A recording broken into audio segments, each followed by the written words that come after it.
Hello, everyone. Thank you so much for making time today to join us for the second session in our 2025 Tennessee Farmers Market Vendor Boot Camp webinar series. That's a mouthful. I am so excited today to have an extension colleague from Cornell University join us to share some of his really wise marketing knowledge from his years of work with farmers markets. We have Matt LeRoux with us to talk about want more effective marketing, look to the consumer. Just a couple of additional housekeeping methods. You all know the drill. We're going to keep participant video off so that we can preserve bandwidth, especially for some of our more rural areas. And microphones muted except for our speaker, but please use that chat box as you have questions to chime in, and I'll try to watch that, and I know Matt will as well. There will be a link to an evaluation at the end. That information is extremely valuable to us as we report impacts and plan programs for the future. And it can be helpful to you too if you're looking for Tennessee Agricultural Enhancement educational credit.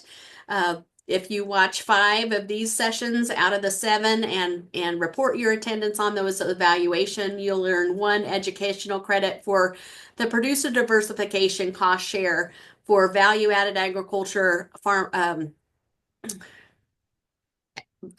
sorry, value-added agriculture, agritourism, and farmers market. So check that out if you need that. All right, Matt, I'm going to stop sharing and turn it over to you. And I look forward to hearing your message to us today. Thanks a lot. And I suppose I should have tested sharing my screen in advance, but hey, I think it'll work. The other thing would be there. So you're just seeing the slide, right? Not the speaker's view? That's correct. I don't see any notes or anything. Perfect, perfect. If you do keep your eye on the chat, we can take questions right as we go. That's fine with me.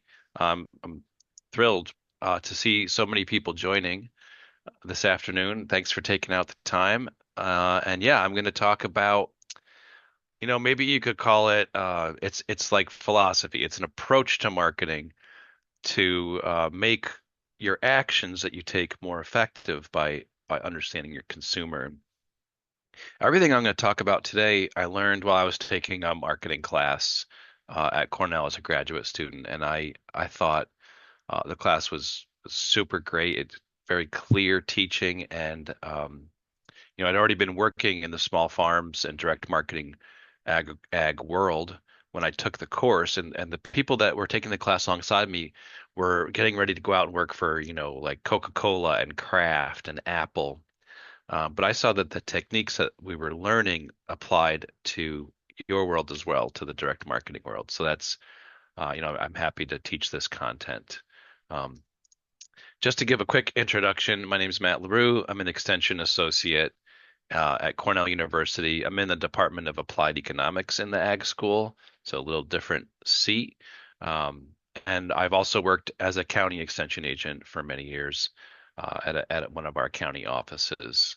I created some different tools. A lot of them focus on meat, but not all. A lot of different tools that farms can use, like MeatSuite.com and the Cornell Meat Price Calculator. And I've been working in agriculture since 2001. So I've written my own definition for marketing, which is, that it's this process, and each word was carefully chosen here. So marketing is a process, meaning it's ongoing. It's actually never really done compared to production, where you can clearly recognize with production that it has a beginning and an end. You plant a seed, and then you harvest the crop, and now production's over. Or you have um, lambs born, and then you take them for processing, and production's over. But marketing is a process that's going to be ongoing, and it's that process of trying to understand what consumers want. And the reason it has to be ongoing is because their preferences are constantly evolving. So we need to keep our understanding of what the consumer wants up to date all the time. And then once we understand that at any point in time, to develop a product to sell to them. And by developing the product, I mean, we could say, Matt, it's carrots. What do you mean develop a product? I'm selling carrots, right? But there are ways to sell carrots. There are varieties of carrots. There are places, right? So there's a lot that goes into how you present and sell a carrot to your customer, and that's informed by your understanding. And then getting it to them is probably the part of marketing that a lot of people think of. To me, getting it to them is sort of the advertising and the actual sales, working at the farm stall, roadside stand or farmer's market stall, or, that's how it actually gets or home delivery into the customer's hands and the sales portion. But frankly, that's not the portion we're going to dwell on. We're going to mostly talk about this understanding the consumer. And when it comes to marketing, I recommend creating a marketing plan. And I think your marketing plan can be very simple. I think it could be, the front of one sheet of paper. But the point in planning is just that it's sitting down, talking through with your marketing team. Sit down with your marketing team at the kitchen table and a pot of coffee, or some have suggested maybe instead a bottle of wine. But sit down, it might be your business partner, your spouse, your teenage children, or something like that, but work with your team to develop this plan. And I'd think about four sections for that plan. First is the strategy. And marketing strategy really gives a direction to everything else that you do throughout the rest of the plan. It's identifying the audience that you're going to focus on.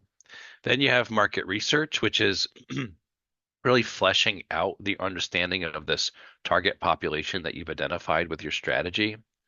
And then developing some objectives. Those are the things that you want to accomplish and how and when you're going to accomplish them. And then finally putting that into action, trying to realize those objectives. And the action plan is what the consumer sees. So that's the Facebook post or the ad that you buy.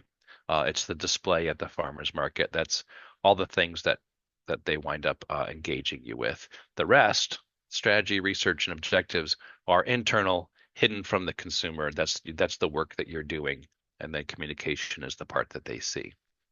So I will revisit this outline of this simple plan at the end with some to-do list of like, here's how you actually get some of these things done, but it very practically speaking, how you begin to do it. And what I want to say about planning and like strategy and like the title of this talk is, the more planning and strategy that you put into your marketing, the better your actions will pay off.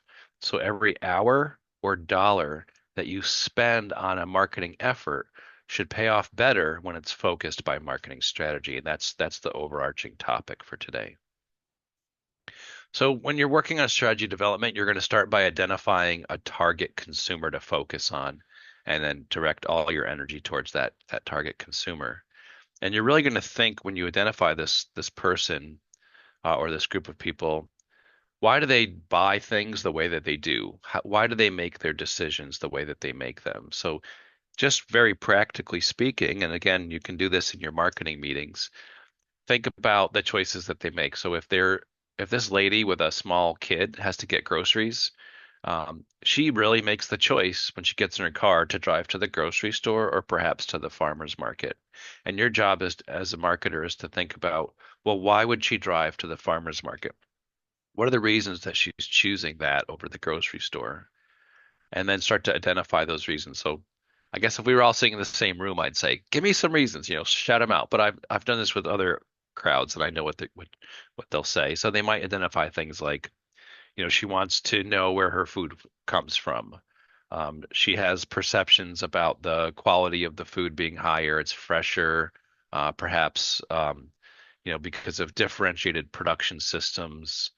Um, and she wants to support her local economy, support local ag. So there's some of the reasons why she might be driving to farmers market. It might also have to do with the unique selection of goods. All right, and then think about once she's there at the farmers market, let's say she's brand new to town. She doesn't have relationships with any of the vendors. Why might she choose one booth over another? And we'd come up with things like clear signage, clear price signs. Someone looks more, welcoming and smiling, looking up, a vendor's engaged, not sitting in the back of their tent looking at their cell phone. or scowling out at the people who are walking around the market, right? So we might think of some of the reasons. And really what this slide is to get you, as the quick lesson is to get you thinking about is if you think that your target customer comes to the farmer's market in order to support her local economy or local agriculture, then your job is to play back that message to her. So you've got a sign that says the name of your farm. She wants to support the local economy. Make sure that that sign has the name of your town, right? Where your farm is located. So it's just a very simple understanding of if she values supporting local, then I need to tell her where I'm from, tell her that I'm local. And that's a message we'll repeat as we go through. But go through this exercise of identifying a customer and then asking yourself, what do they prefer? Why do they shop the way they do? What are the characteristics that they're seeking from my product? And as you get into a target market, a group of customers that you're going to focus on, you're going to think about these different characteristics of each of that group. They have needs, basic needs when they shop. They have motivations, desires, and buying habits. And the way we might illustrate those is like this. Let's say they're shopping for locally raised meat. Needs pretty basic. I need to get meat to feed my family. Motivations. I want to secure a supply and support local farms. So I wrote this secure the supply slide during COVID when that was on a lot of consumers' minds, right? They were seeing shortages at the grocery store and they thought, I really just want to know I've got this sort of supply in the freezer. But while I'm doing that, I also want to buy from local farms. Desires are kind of anything that you can layer on top, or maybe like the icing on the cake, if you know that expression. So, maybe the consumer says, I need to get meat. When I buy meat, I want to get, a bulk pack, and I want to support local farms.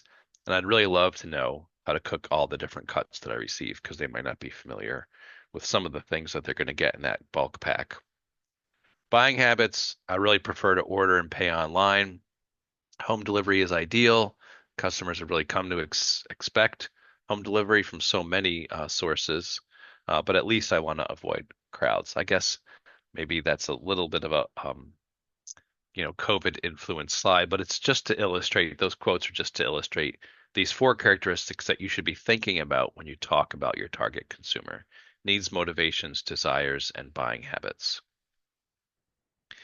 So let's think about potential candidates for target customer for your farm at the farmers market. Who are the people that are motivated to buy local food? What are they seeking? I'm going to suggest four generalized groups of buyers, or I guess I have five on here. Five generalized groups. One would be the foodie, and their foodies are really experience driven. When they buy food, they're meeting those basic needs, but they also always want to try something new. um, so they're very experience driven.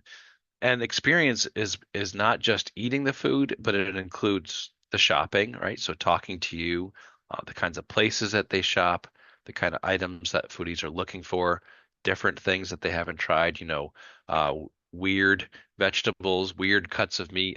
I did air quotes over weird just to say like, things that aren't common like Romanesco or, oxtail. They want to try all these different things.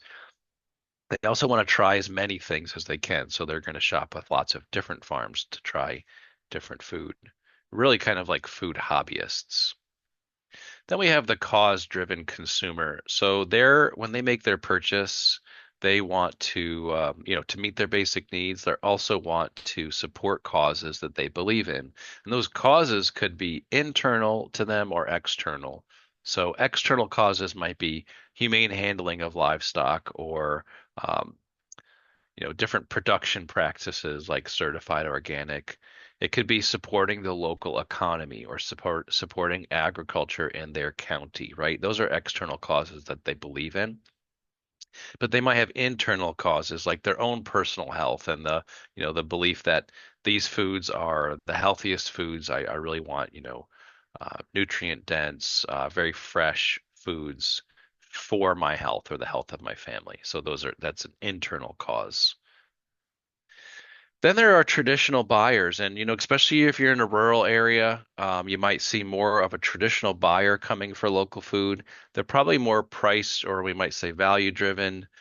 So these are folks that want to do canning and freezing, right? They buy lots of seconds tomatoes to put up sauce. They buy apples, again, I guess, to put up applesauce. Um, so they're, probably pick your own customers, and people who have home gardens, but then also do a lot of shopping. Saw cool research several years back that said people with home vegetable gardens are actually more likely to shop at farmers markets than people without vegetable gardens. So even though they have these vegetable gardens, you're a better grower. You have more stuff and maybe earlier than they do, so they're also going to shop with you. But they're sort of a traditional buyer, not a foodie, not a cause-driven buyer. Also, if you are selling meat, they're more likely to buy half a pig or a quarter of a cow or something like that. That's your traditional buyer. Then we have the culturally driven buyers. So think about folks who are trying to preserve culinary traditions. Um, they're looking for, again, certain ingredients that may be hard to find in traditional grocery stores. They're looking for freshness. There's a lot of, well, I've seen some research on their real insisting on getting very fresh produce to maintain, these recipes. Um, and yeah, just looking to support traditions. And I always like to joke, if you ate turkey on Thanksgiving, well, then you were a culturally motivated buyer at that point, right? Because the reason you ate that protein on that date was to preserve this old tradition of always having turkey on this holiday. So think about your ethnic and your religious buyers as wanting to also maintain. And then I'll throw in, because I don't think it's irrelevant, what I'm calling the crisis consumer. And I presented these slides for years before COVID happened, and I didn't have this consumer. But we've been faced with various crises, from, weather events to COVID. Maybe we could say avian influenza right now and its impact on eggs. So these are consumers that are probably new to local foods, that are looking for, again, that sense of, securing a supply, knowing that they have food for their family, and maybe a renewed sense of wanting to support local food production so that it is there when they need it. Even there was a hacking of a major meat processor shortly after COVID, and I think that even that drove some consumers out to seek local farms. So I think for the time being, I would consider these crisis consumers as new folks coming into local food. But that is an opportunity to, capture them as customers, do a good job, sell them your great stuff, and maintain them even when the crisis has passed. So when it comes to choosing a target consumer, the idea is to pick a specific group of people that share, maybe some of the motivation and some characteristics, needs, motivations, desires, and buying habits, and then really focus all of your marketing efforts on that specific customer.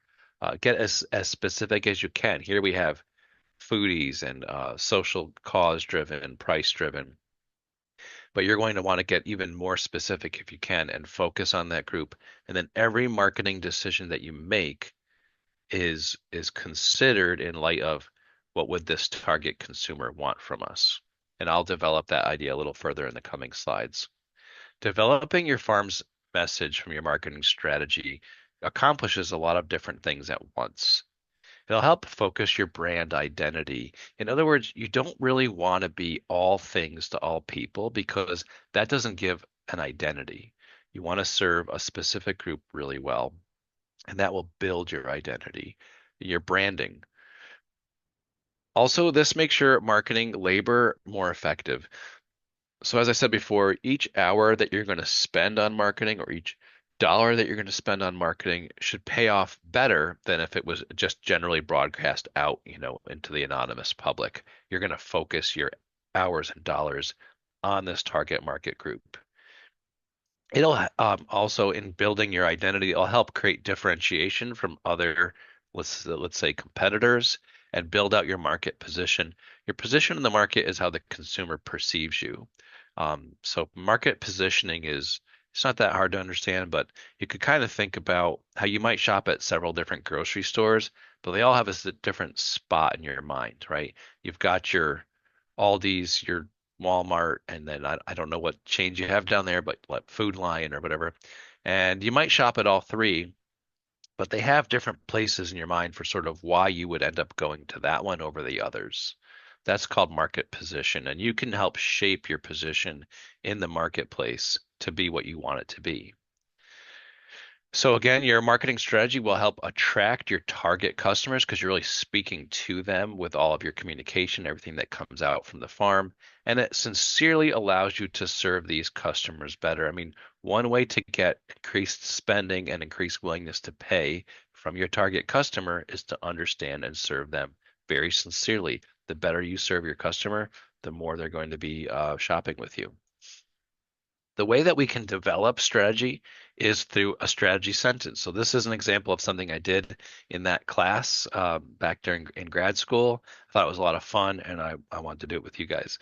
So we have here what would be a basic outline for a strategy sentence. In it, you're going to describe your product, what you have to offer to your customer.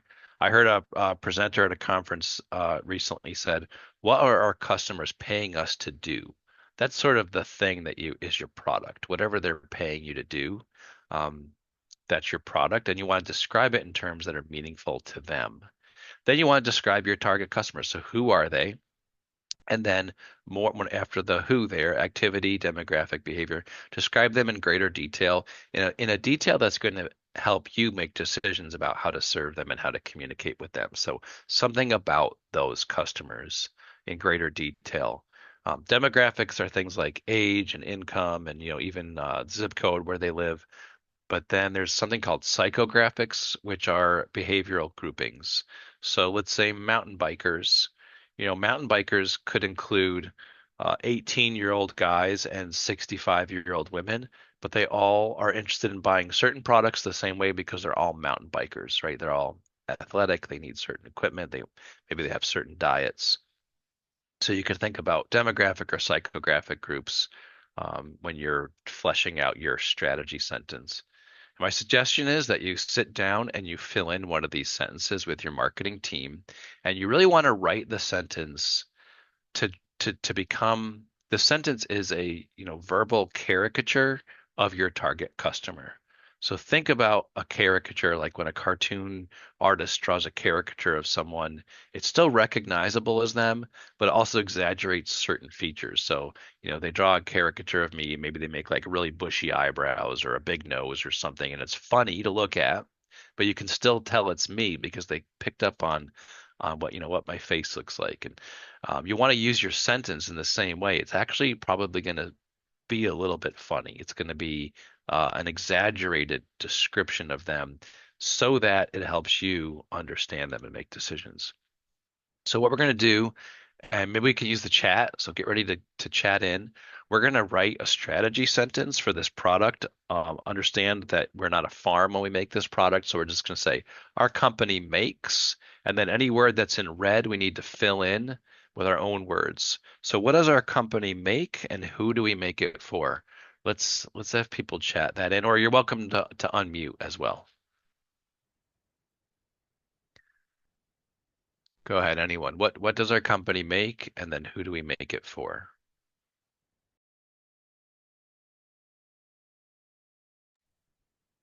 And Megan, you can't do it because you already know the answer.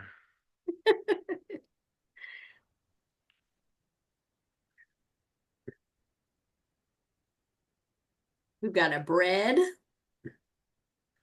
Oh, all right.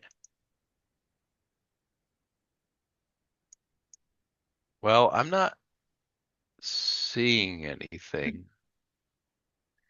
For the sake of time, I'll We've got carry beef on. and bread. Oh, oh no, so I'm sorry. For Kraft mac and cheese, is that showing? Oh, Yeah, sorry. What oh, I I meant, see. yeah, sorry folks. I wasn't clear. Um, if we all work for Kraft and mac and cheese is our product here, this Kraft macaroni and cheese. Now say, what do we make? Here we go. Liz has got something here. Thank you. Sorry. I do have a head cold and I wondered if it was clouding my brain a little bit, but um, so maybe I wasn't saying that totally clearly. All right, here we go. Our company makes quick meals for tired parents who are too busy to cook gourmet. I like that. Our company makes, uh, oh, let's see here. They make it for kids, someone suggested. And our company makes mac and cheese for busy moms who work and need to make dinner quickly. All right, so you folks are you're sharp. You're sharp marketers. I see some really good answers in here. Thanks for doing that. Yeah, preservative loaded noodles in a box with questionable orange powder. I like that one too. All right, so yeah, you got the idea. And some people would be tempted to say, like, we make macaronis and cheese, but I think you hit the nail on the head. What they're really providing their customer with is fast, easy meals or easy dinners, right? And I think it is made for busy working moms.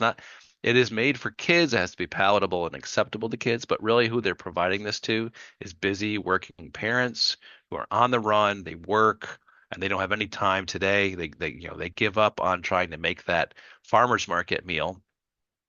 And I just think about, if you have kids, you're working and then you pick your kids up and you drive them maybe to sports practice or some other activity, and then you pick them up from that. And now you're all walking in the door at like 6:30 at night. They still have to do their homework and go to bed. You're not about to break out, the 3 pound roast from the farmer's market and all the raw vegetables and start, scratch making this delicious meal. For today, we give up, right? We're just gonna eat this stuff and get it done.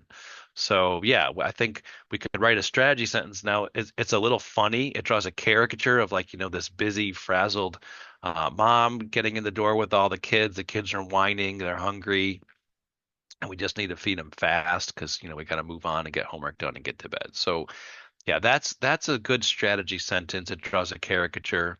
Now, this sentence will actually inform a lot of decision making. And we're here to talk about marketing decisions, but can also inform production decisions. So ultimately, it's going to be kind of like a feedback into our production. So first off, let's talk about, we all still work for Kraft and we're the brand managers for macaroni and cheese. If we only have the money to play, we only have the budget to place an ad in one magazine, what magazine are we going to use? Well, we're going to look to our sentence and say, we're going to get a magazine that busy working moms look at. So maybe it's called Parenting Magazine, right? So we're going to think about where to place our advertisement based on our strategy sentence. Then what's our message going to be? Well, maybe the ad's going to have a picture of a steaming hot bowl of mac and cheese, and it's going to say, dinner is ready in 5 minutes.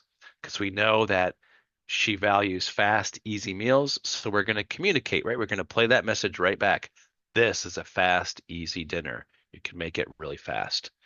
Now, when I said it might inform production decisions, think about this version here of mac and cheese. This is the one that I ate when I was growing up.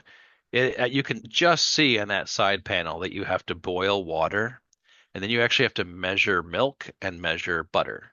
So while this is a fast and easy meal, we could make it faster and easier because we know that's what our target customer values. So they ended up coming up with, the microwave versions that don't require boiling water.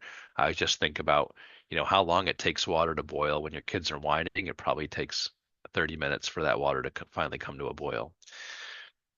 So yeah, we can use our strategy sentence to even improve our production or our product, as well as our marketing decisions. All right, so that shows you how a sentence is going to make your marketing more effective. Because if we had decided, okay, everybody likes this stuff, we want everybody to buy it, so we'll just run a national ad in the USA Today newspaper. Well, that would not be as effective as placing an ad in Parenting Magazine and speaking directly to our target consumer. And we'll revisit Kraft mac and cheese in a moment. But I wanted to talk about the carrot again, and I kind of picked on carrots earlier. Even though carrots seem very simple, and you might think, yeah, I just grow carrots, people need carrots, so I sell them. the kind of carrots and the way that you present them is really informed by your target consumer.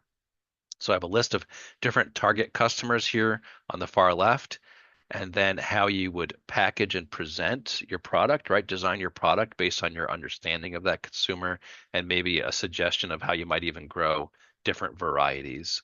So, for your large chain grocery store, if you're wholesaling selling carrots, you'd probably grow large orange carrots, sell them topped in 2 pound bags. Bolero is a great one because it has good shelf life. If you were selling to local natural food co-op stores, right? Maybe you would go with something a little different, a little bit differentiated. So these bunches of rainbow carrots with the greens still on them, charge a higher price, sell them in 1 pound bunches. I used to work at a farmer's market where most of the customers were seniors paying with their senior nutrition program checks, and they like to buy small quantities of produce.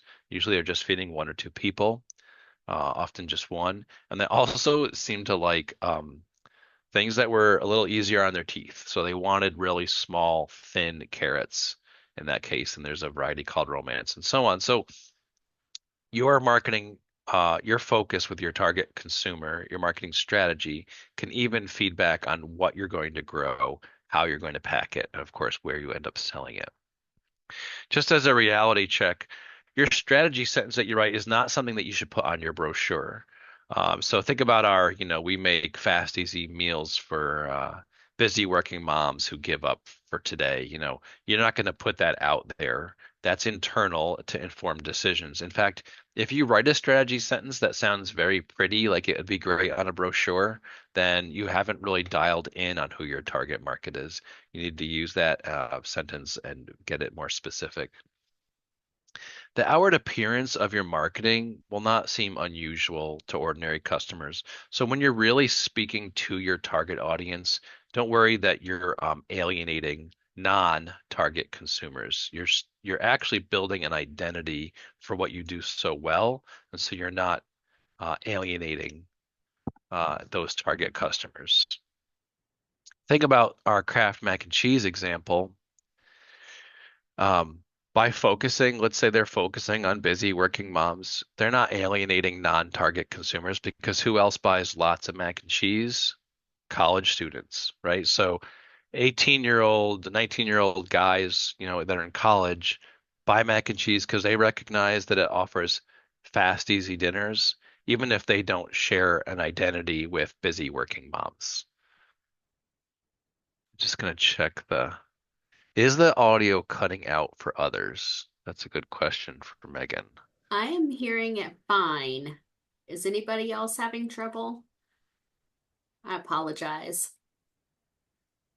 Okay, it may be internet connection in a specific location. I'm sorry for that.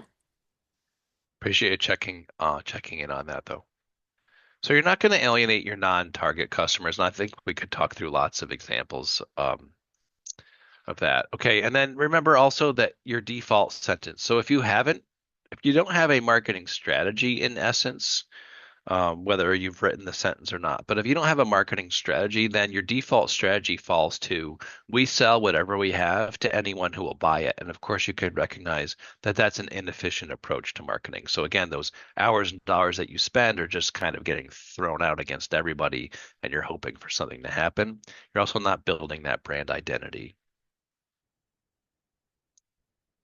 So now let's switch a little bit to market research. And there's lots of ways to conduct market research. It's really just listening to what's going on and hearing consumer preferences, including, you can talk if you're already up and running, you can talk to your customers and ask them questions about, how do you use that stuff when you buy it from me? What are you using it for? How are you preparing it? And then you'll get really cool feedback from them. But I'm thinking when I start with market research, I'm thinking back to a long time ago. I was presenting at a beef producers conference in Vermont, and before I had even begun speaking, and a quite old producer in the front row, he started pounding his fist on the desk, and he said, "We need to educate the consumer about the value of Vermont raised beef." Right? He was just like We need to educate the consumer about the value of Vermont raised beef. And you could fill in, he said Vermont, but you could fill in any word. It doesn't have to be meat. Um, local vegetables or anything you care to say here or any distinction. But point is, that stuck with me because I actually don't agree with him. And let me illustrate that, I think, with like a funny illustration. So let's just say, imagine that you're driving down the highway on a long road trip, and because tomorrow there's a big event, maybe it's a big family event or a work meeting, and you've been driving for hours and hours, um, and you just really need a good night's sleep so that you're ready for tomorrow. And then, you're driving along and you see this sign up on the horizon, and you're like, "Oh, great! Finally we've got a spot we can pull over and get a good night's sleep, so we're ready for tomorrow." And you go and check in, and this is a mom and pop hotel. The room is perfectly clean and nice, and everything's great. And so you climb in to bed, and you're ready for this good night's sleep. And as you lay, let's say you're laying on your side, your hip and your shoulder begin to ache because you realize this mattress is really, really hard. And so you turn on the other side, and then that starts to ache. And this is you're kind of like, oh man, this mattress feels like a sheet of plywood, right? I can't relax on this thing and get a good night's sleep. So you head down to the front office, and Pop from the mom and pop he's in the office, and you say, hey, the room's wonderful, but I got to ask, this mattress is really hard. And the guy, he like brightens right up, and he hands you a brochure, and he says, did you know that very hard mattresses are scientifically proven to be better for you? He's excited now that he gets to tell you about this, right? This is his thing. Hard mattresses align your spine for better health. And then he starts telling you this has all been proven here. People who sleep on very hard mattresses live an average of 5 years longer, and they earn more money, and they have lower cholesterol and more energy, and they have fewer children. This guy is just like really excited about how great hard mattresses are, and he's handed you this brochure, and he's teaching you about the benefits of hard mattresses. So now my question is, after this guy has told you all this, can you go back and lay on what feels like 3/4 inch plywood and sleep comfortably?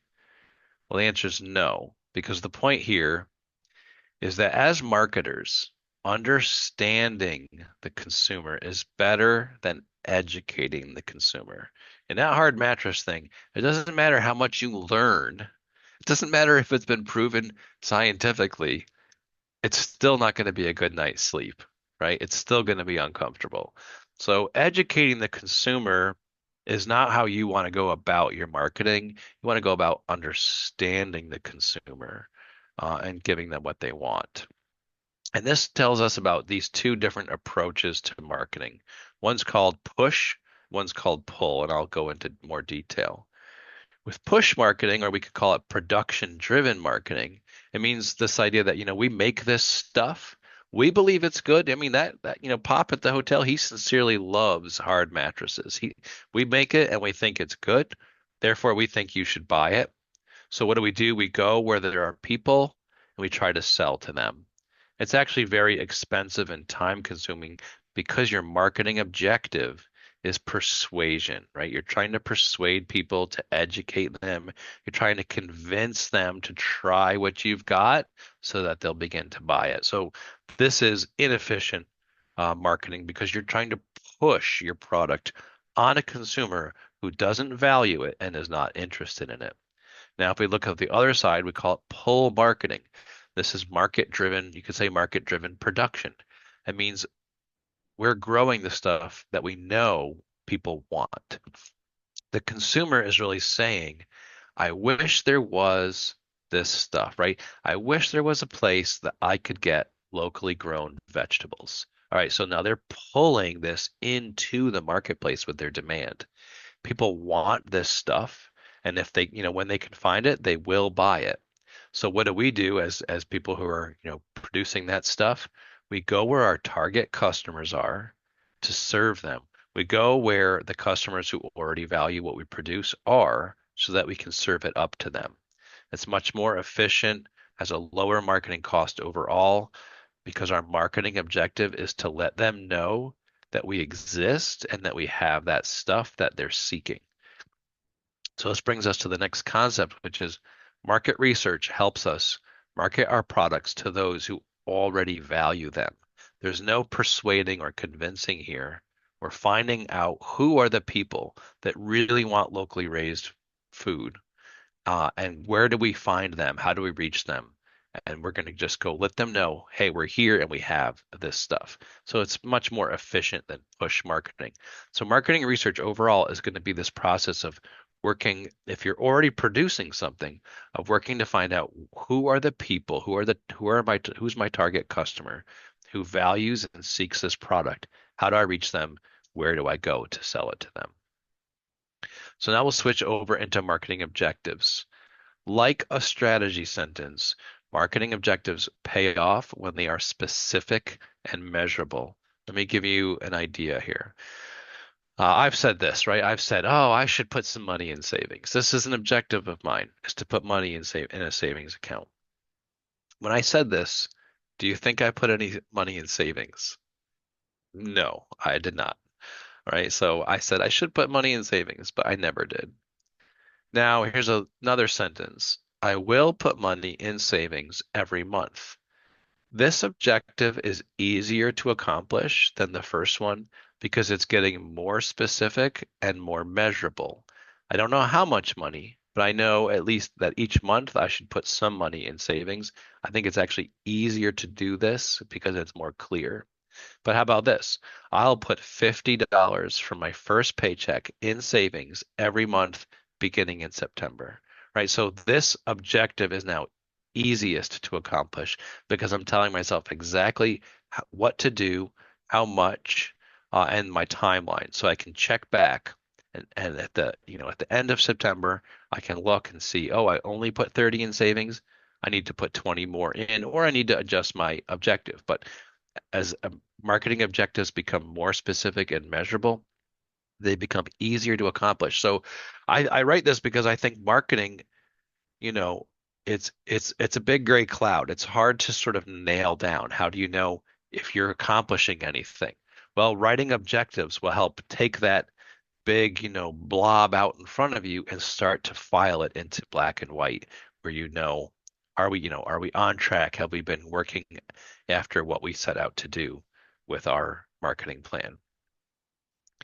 Objectives and strategy working together will help prevent autopilot marketing. And I think autopilot marketing is ineffective. It's also, kind of wasteful of your time and your money.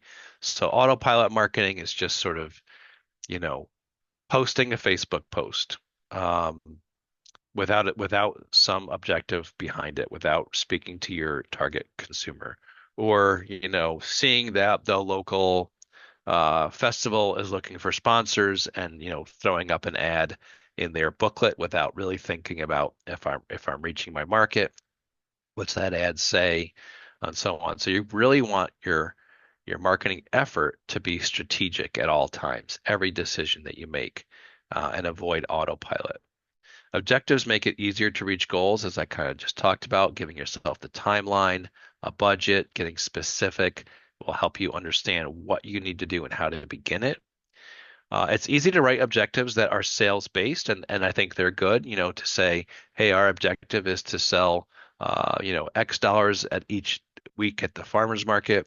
Sales based objectives are good, but you can also write other kinds of objectives for yourself, like if you're trying to do some wholesaling, not just actual restaurant sales, but saying, hey, we need to contact 4 restaurants, again, that fit the profile of our target audience, our target market, and let them know about our price sheets. See if we can stop by with samples. Like just this week, we just have to identify and call 4.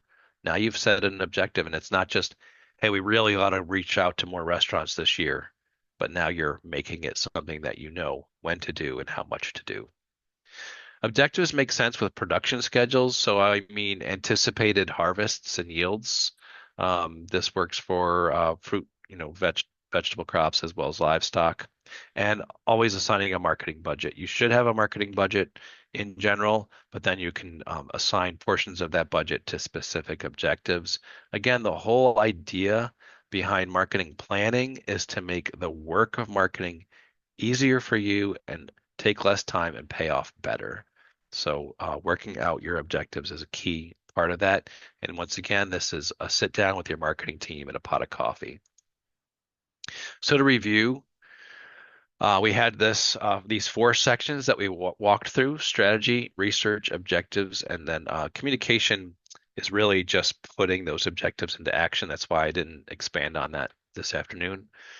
So as far as a to-do list, what you need to do to have a plan and to put it into action is to talk with your team and work on a strategy sentence. Write a sentence that describes a character of your target audience in meaningful ways that help you draw conclusions, right? So with our mac and cheese example, we said, busy working moms who have run out of time. So then we start thinking about, what do they value from our product? Um, and how do we enhance that? How do we communicate it? Next would be your market research, and that's really just taking the time to understand consumers. You can do this by, listening in on Facebook groups, right? Let's say that your target audience is busy working moms. If you can get into some of the mom groups on Facebook and hear what they're talking, they will talk about meal planning and grocery buying, right? You will begin to understand them. You can also you can survey your current customer base. There's various ways to survey them, but you can also just chat them up. I'd also just be listening to what food trends are, see, what particular vegetables are the cool new vegetable. A few years ago, it was shishito peppers, right? I think they're still kind of having a moment, but that became the vegetable that everybody wanted to try and everybody wanted to prepare. So just hearing what's going on, why did they want shishitos? Because they're different. So just listening in, looking at headlines, and paying attention. And then begin to formulate objectives to reach some of your goals, but in the context of your understanding of your strategy, your target audience. And then using your objectives to brainstorm. And this is the part I didn't have a slide on it, but you can develop really innovative and efficient solutions to reaching your consumer by brainstorming over your objectives in context of the first two, strategy and research. So you can really come up with some clever ideas, great ways to reach out and engage your consumer. Before I end my talk and take questions, I do want to point out that we have a resource. It's developed here in New York State, so it is specific to New York, but we have these price reports. We're looking at both grocery store price reports, prices, and then also farmers market prices. The farmers market prices are from point of sale, so the Square app, and I'll be talking about some research that we've done with the Square app on Thursday. But we're using the actual volume of sales from individual farms. We get their Square data when they go out and sell at a farmer's market, and then we use the products sold to create a price report from various farms at various markets around the state. We present that as a weighted average. I'll explain that next on Thursday. Then we also send a student out to the grocery stores locally here in Ithaca, New York, to look at grocery store prices, and then we comprise them into a grocery store report. So while it is a totally different region, it's still maybe a nice touch point, and that's why I wanted to mention it. If you're working on price setting and you want to just sort of see what's going on, you can go to your local farmers markets and grocery stores for perspective, but you're also welcome to look at ours. Ours are from our farmers market prices are from all around New York State, including down in the city area where we tend to see higher prices. And then our grocery stores are from here in Ithaca, which is like a college town. In summary, from what we described today, I'd say, I tend to think that people don't like the work of marketing. Most small scale farmers who are going direct to consumer are more interested in production and passionate about production. So that's why I say the less you like marketing, the more you need strategy. Why? Because you want to get the most out of every hour that you spend on marketing, which gives you the opportunity to spend less time on it. Really assess the marketing styles that fit your business, your location, and you. When you come up with that target consumer, make sure that they're actually available where you are. Um, and then draw that caricature with your sentence, an exaggerated and specific group. Don't worry that focusing very specifically on that group is going to alienate others. It's actually going to draw them in. We call it target market. And you think about a target, it has a bullseye, but then it has concentric rings. And those other customers are going to be drawn in. Those are the customers that dwell in those concentric rings. And then focus your marketing and ultimately, I'd say your production activities to serve those customers and your understanding of them. Use market research to keep your products in the market-driven space. And I just wanted to add, because I really beat up on educating the consumer, that means educating the consumer in the sense of persuading them or convincing them. But I just wanted to throw in, if you're helping a consumer get what they want with education, that's okay. So a foodie customer really wants to try a piece of meat they've never tried or a vegetable they've never tried, and then you educate them with a recipe, that's not convincing, right? They already value this thing. They really want it. They just need help. So don't confuse that kind of educating the consumer with the other type. And I think this is my last slide. I just wanted to give it to you visually because this is how I think about marketing planning happening. You've got your target market, which is the center of the bullseye, and then you've got your farm. Once you've identified them, marketing research is the information flowing from your target market to the farm, right? You're gaining understanding of them. And then your objectives and your communication are how you're going to communicate to them. So that's this loop, this ongoing loop. And remember, you have those other customers who are non-target customers still drawn in to you because of your effective marketing. And I'll stop there and I'll stop sharing.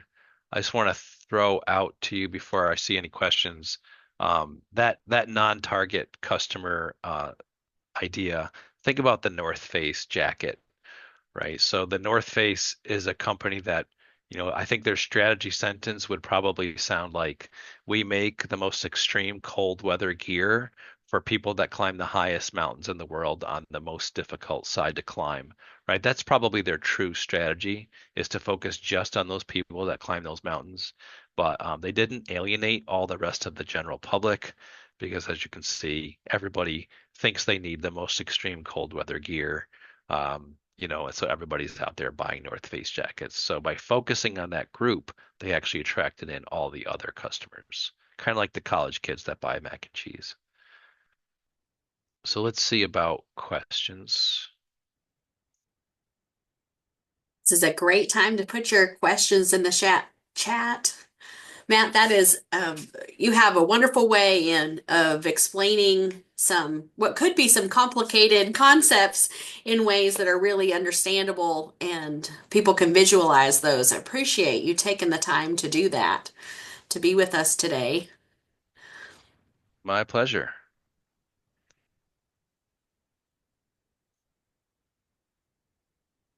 Yeah, so there's just a comment. Yeah, it was not that so much that they were bulk shoppers, just that they were more likely to shop at farmers markets, which I thought would be the opposite, right? Because if you're growing your own, but yeah, they're actually more likely to shop at farmers markets if they're home gardeners. It was in a publication that I read honestly in graduate school, which was probably 15 years ago, so I could not I could not cite that source at the moment, but it's out there. Um, Ads, the best platform to make an ad. Um, I don't use it myself, but Canva is supposed to be really user friendly for designing ads, if that's what the question is there. But that's a little bit uh, outside my expertise. I hire someone when I need things designed. So We I are was just actually hosting some workshops in the next couple weeks about learning Canva and then learning okay, some key marketing concepts and then some uh, principles of layout and design. Um, very we good. have room in the location in Trenton, which will be, I think, on March 12th. So you can check that out on our website if you're in that neighborhood and would like to join us.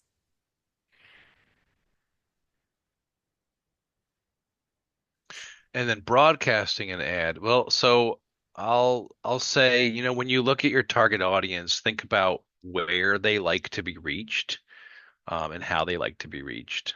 And that which should inform where to take, your messaging. I don't know if that helps, Julia, but yeah, think about where they like to be reached. So social media, a lot of people will quickly point to social media. It can be effective, if that's where your target audience is.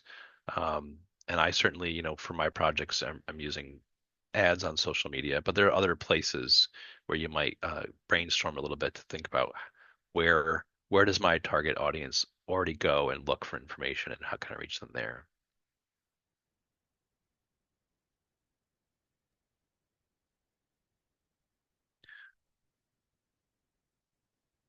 So Amanda, it's an in-person class where we're using computers. So we're going to be it's a hands-on class. We're doing that, but I believe Elena is teaching a session on Canva and some of those pieces as part of the Daring to Learn webinar series. And I can you can check that out on our website at the under educational events. I'll see if I can put a link in there after a while. No, we will have computers for you, Brian. We look forward to seeing you and some of your family there.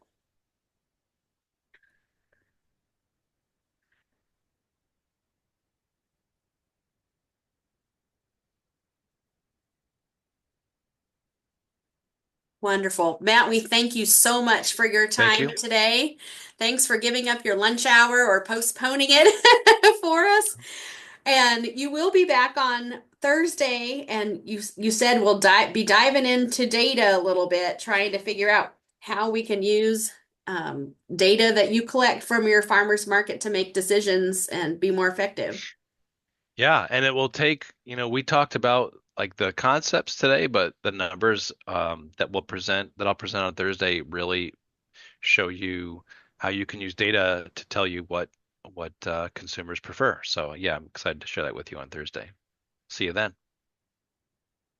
Wonderful. Thank you so much. I'll put in a link to the educational events to look at Daring to Learn or that website, and also for the evaluation. If you will take just a quick minute or two to do that before you forget, we would really appreciate that.